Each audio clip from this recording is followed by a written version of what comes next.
Hello, awesome people. I hope you're having a great day today. Today we're taking a look at Castle Death by Joe Dever, and the second book in the Magna series, and the seventh book overall in the Lone Wolf series by Joe Dever, published in the late 80s and then republished a couple of times.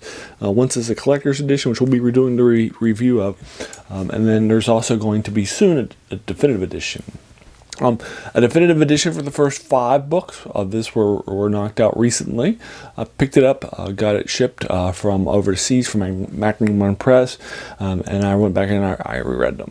It's nice to have this sort of a game book in hardback form because these books suffer a lot of wear and tear over time as you're going back and forth from one section to the other. And this is the collector's edition reprint. These are some of the best-selling game books of all time.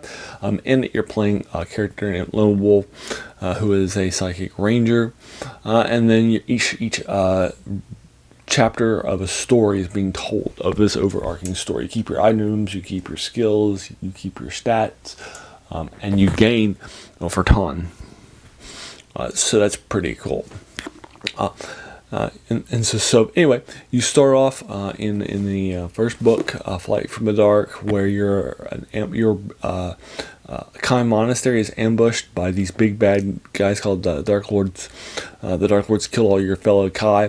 You're the last survivor of the Kai. So you go out to tell the king what's happened.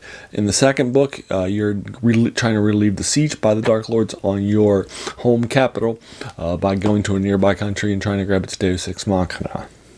In book 3, you're fleeing to the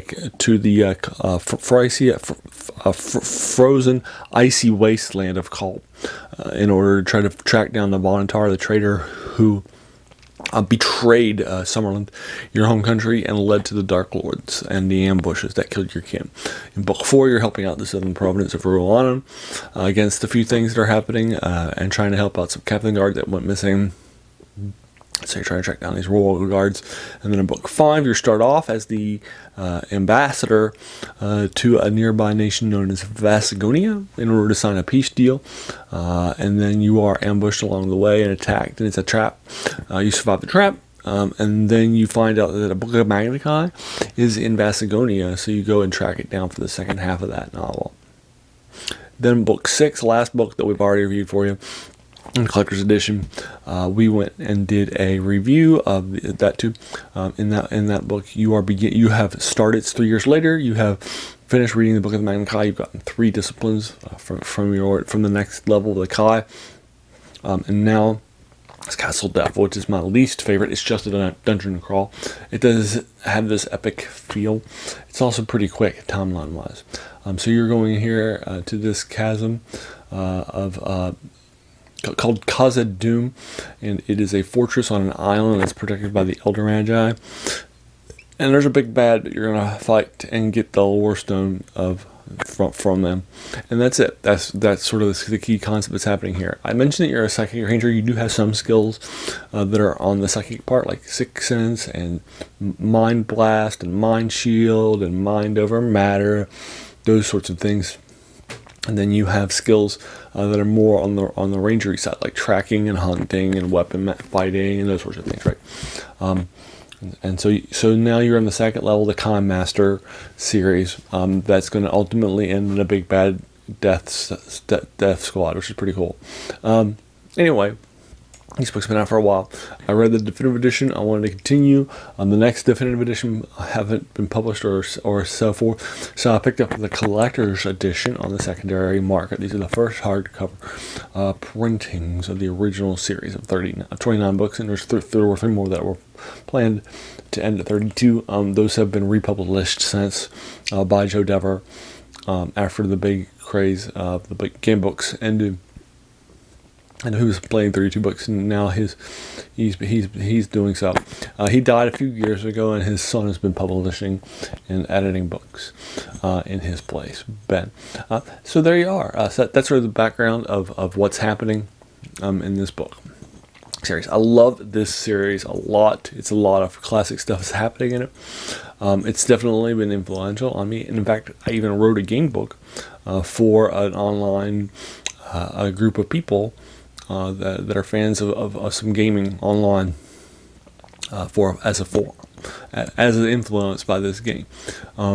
Anyway, so there you are on that. Now, it's pretty cool to do these sorts of things. If you're interested in just reading the base 350 pages, well, sections, which takes about an hour, maybe a little bit less, maybe a little bit more if you're fighting. It's definitely a lot of fun stuff's happening there online on a website called projectaeon.com, which I will link to you in the comments below. Castle Death is a nice 350 section, so you can definitely take it out pretty quickly with the fights and the combats and that sort of thing, and then you can read it there and see if you like it. As a millennial gift, and after he got his money, he donated all the Lone Wolf stuff to everybody. So there's now a website you can go read all of his Lone Wolf stuff. I also read Joe Dever stuff that's outside the world of Lone Wolf, like a 4-book series set in a post-apocalyptic world. And then there are also some things that are published for Lone Wolf world, Magnum one, that are not part of the Lone Wolf series, like the World of Lone Wolf 4-book gamebook series by another writer that are also been donated and you can read for free. So there you are. You can go ahead and check it out for free, so you don't even have to invest any money into this gamebook series at all, which is pretty cool. And I enjoyed that. So there you are. Have you read Book 7, The Castle Death, any version? If so, I'll be more than happy to talk with you further about it in the comments below. If you like this video, why not hit that subscribe button? There's going to be a lot more of these to follow. And finally, I want to thank you so much for taking some time out of your day and investing in watching my video. We all have so many things that are happening in our lives, and we're pulled in so many different directions. So the fact that you spent this time with me is incredibly humbling, and I appreciate it. So thanks again, and have an amazing day.